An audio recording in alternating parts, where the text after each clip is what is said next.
And the sea gave up the dead which were in it, and death and Hades gave up the dead which were in them, and they were judged, every one of them according to their deeds. Then death and Hades were thrown into the lake of fire. This is the second death, the lake of fire.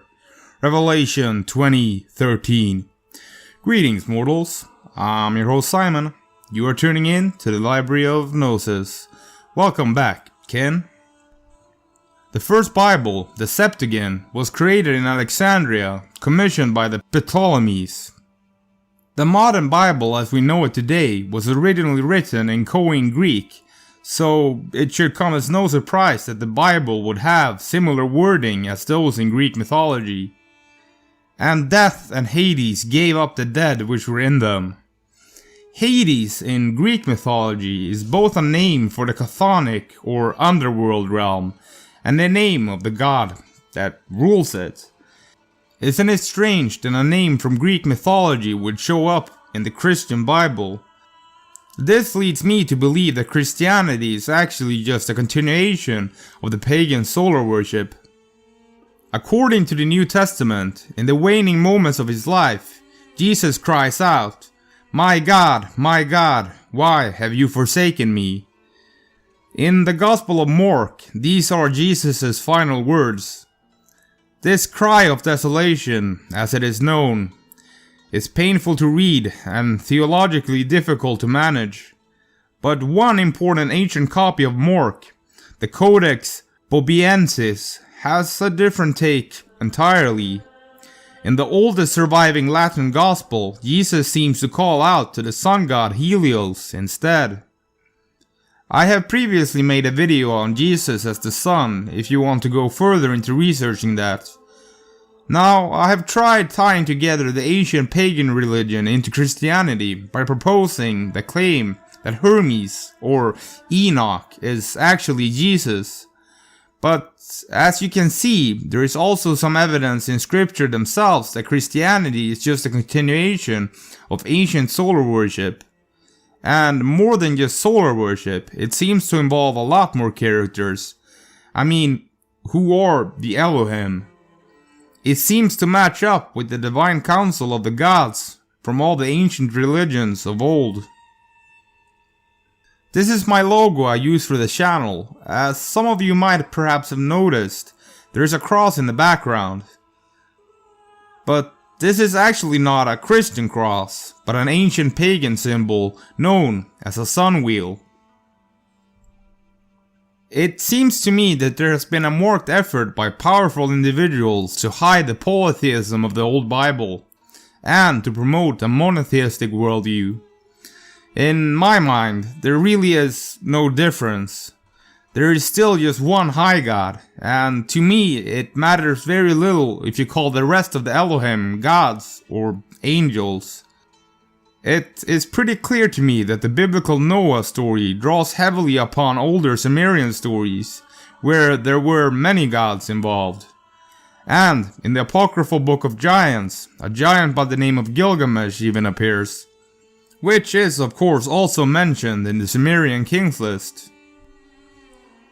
This actually gets us into the area of the Prisca Theologia, which asserts that a single, true theology exists which threads through all religions, and which was anciently given by God to humans.